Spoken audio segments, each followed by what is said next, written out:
नमस्कार दोस्तों, आपके अपने चैनल नीड्स एवरीथिंग पर आज हम लेकर आए हैं एक लेटेस्ट वीडियो।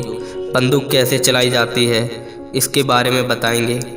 फ्रेंड्स, अगर आपने हमारा चैनल सब्सक्राइब नहीं किया है तो हमारे चैनल नीड्स एवरीथिंग को सब्सक्राइब कर लीजिए। तो चलिए स्टार्ट करते हैं आज का वीडियो। अलग अलग तरह की बंदूकों का अलग अलग तरह का मैकेनिज्म होता है, पर सभी बंदूकें एक ही बेसिक प्रिंसिपल पर काम करती हैं। फुली ऑटोमेटिक बंदूकों से अलग, जो कि लगातार फायर कर सकती हैं। सेमी ऑटोमेटिक बंदूकें एक बार ट्रिगर दबाने पर एक ही राउंड फायर करती हैं। यह एक 9 mm की सेमी ऑटोमेटिक पिस्तौल है। इस वीडियो में हम देखेंगे कि सेमी ऑटोमेटिक हैंडगन और पिस्तौलें कैसे काम करती हैं। यह एक कारतूस है। इसे मैगजीन में लोड किया जाता है, जिसमें स्प्रिंग और फॉलोअर इस पर दबाव बनाए रखते हैं।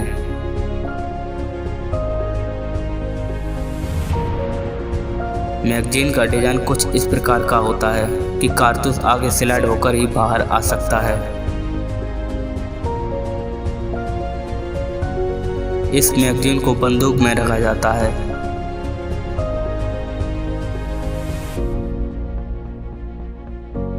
यहाँ पर बंदूक के अंदर के महत्वपूर्ण पार्ट दिखाए गए हैं।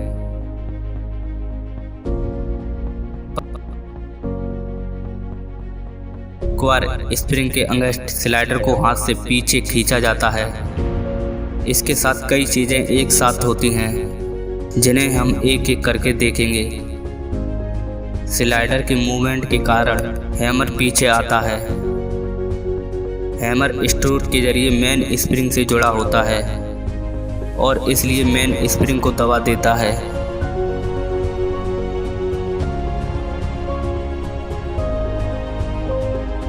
यह सीयर है। यह हैमर के मूवमेंट को कंट्रोल करता है।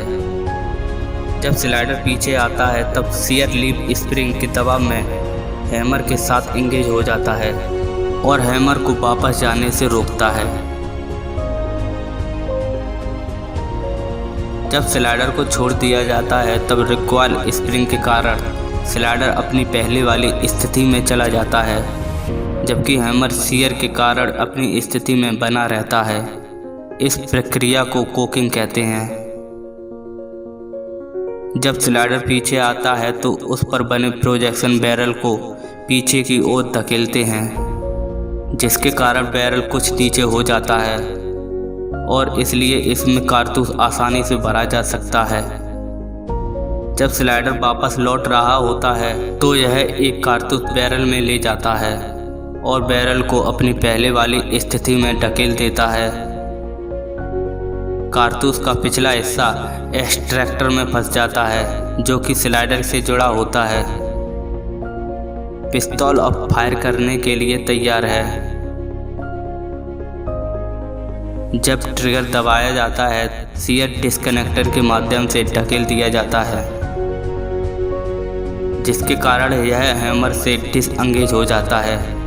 हैमर अब फ्री है और मेन स्प्रिंग के दबाव में यह फायरिंग पिन, जो कि स्लाइडर में फिक्स होती है, से जा टकराता है। बदले में यह फायरिंग पिन कारतूस के प्राइमर पर स्ट्राइक करती है।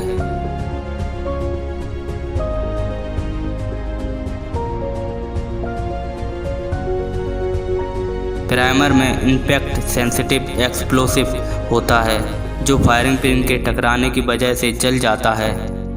इसके कारण कारतूस में रखे पाउडर में आग लग जाती है, जिसकी वजह से बहुत सारी हाई प्रेशर गैसेस पैदा होती हैं और इस प्रकार बुलेट के पीछे की जगह बेहद हाई प्रेशर गैसों से भर जाती है। इसलिए बुलेट के पीछे से बल लगता है, जिसके कारण बुलेट बहुत तेज गति के साथ बैरल से बाहर निकलती हैं। बुलेट के बाहर आ जाने पर यह गैसेस वातावरण में चली जाती हैं और अब यह बुलेट पर कोई बल नहीं लगाती हैं और बुलेट अपना मोमेंटम के कारण आगे बढ़ती जाती हैं।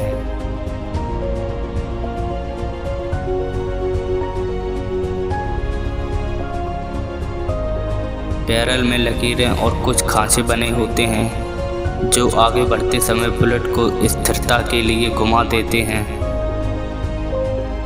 यह गैस बंदूक पर भी सामान्य और विपरीत बल लगाती हैं, पर चूंकि बंदूक काफ़ी भारी होती है इसलिए इसका एक्सेलेरेशन बुलेट के मुकाबले काफ़ी कम होता है और इसलिए यह पीछे की तरफ ज़्यादा गति प्राप्त नहीं कर पाती हैं।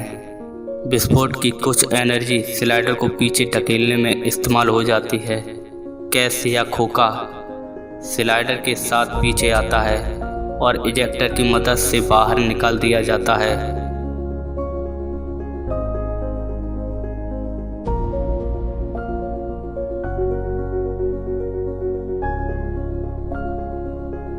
साथ ही साथ हैमर को पीछे धकेलता है और बंदूक को अपने आप रीलोड भी कर देता है।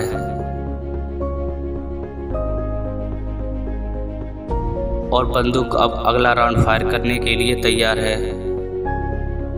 ट्रिगर दबाने पर सीधे सीयर पर धक्का नहीं लगता है, सीयर डिस्कनेक्टर की मदद से धकेला जाता है। जब स्लाइडर पीछे की तरफ जाता है तो इस पर बने स्लॉट की मदद से यह डिस्कनेक्टर को नीचे की तरफ खिसका देता है।